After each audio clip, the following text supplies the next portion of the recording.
Sumisigaw.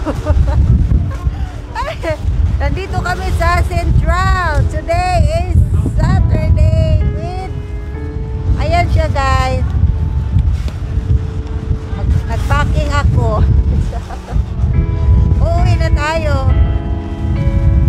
We're going home. Hi Maring.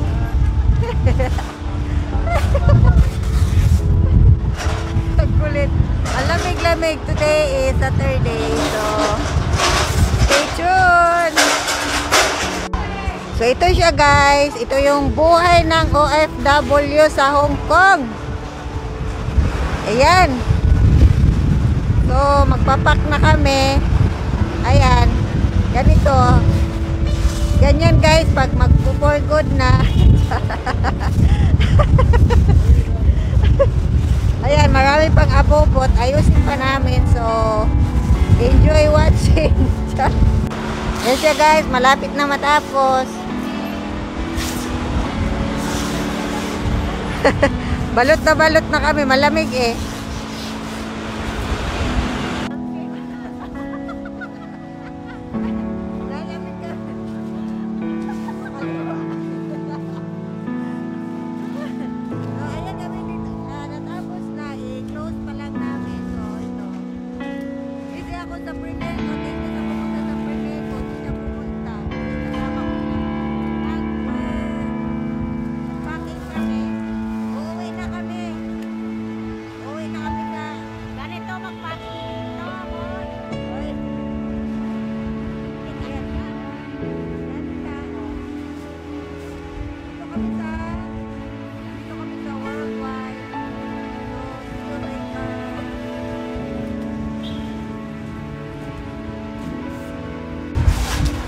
Nandito pa rin ako sa Central.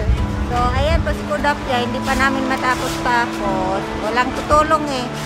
I-close na namin. So, ganito, pag Saturday at Sunday, ganito yung mangyayari sa Hong Kong. Yung bang, ganito yung routine. Basta pag Sabado at Linggo, maraming nagpapak. So, ayan. Para i-send dyan sa atin. So, ayan.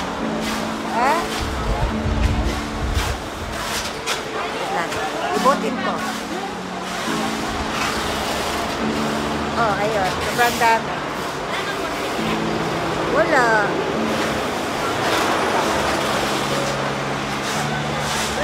Ayan. So, what can you say about being an OFW?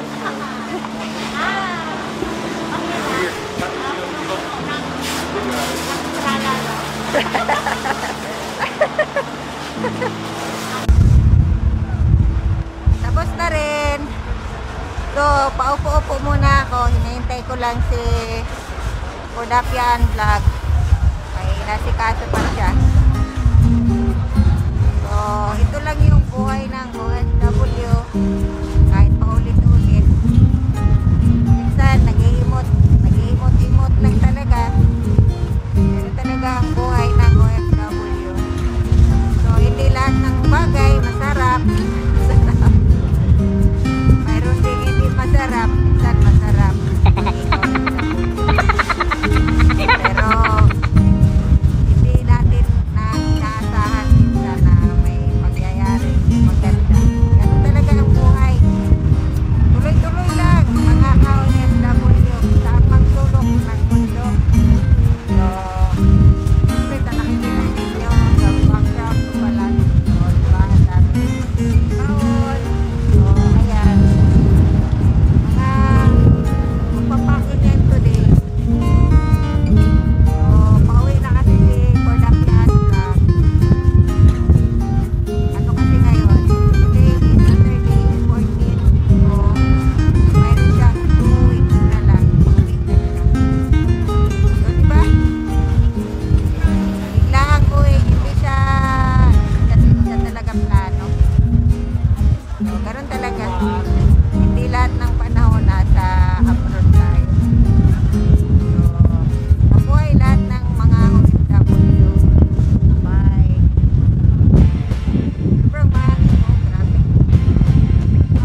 Sa lift.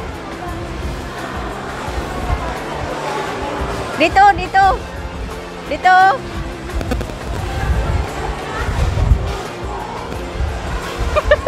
Una ka.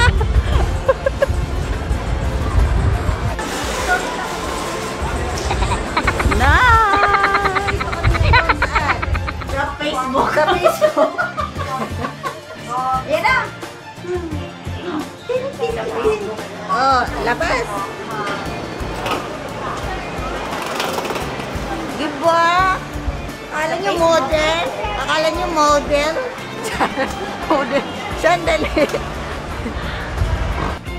So, nandito ang inyong kasayko. Ang inyong lingkon.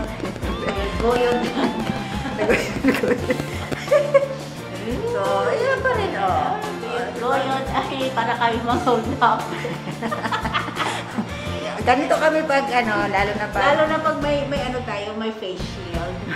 Para tayong taga-avatar. Sila lang bang may karapatang magganito? Ay, buti na lang nakuha ko to. O, diba? Lamex. So, medyo malamig sa labas. Dito hindi masyado. So, sasakay kami dito ng aeroplano. Kabalen, hi! Hello, Kabalen. Anong binili mo? Wala. O, sige. Ginalakad na. Oo. Diyan. Doon sa binabaan natin kanina. Oo.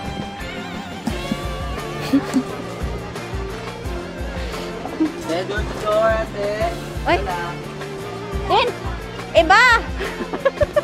Ayan, sasakay na yan si Maring sa ano, aeroplano. Papuntang aeroplano.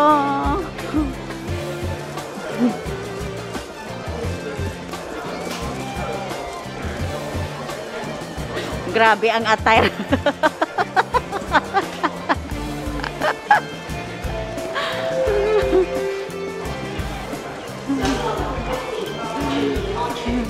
Model ng stripe bag.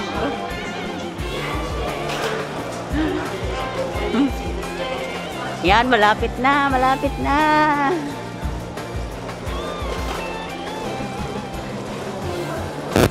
Yan. Pakyat ng eroplano. Pakyat na kami ng eroplano.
siya guys, ginabi kami.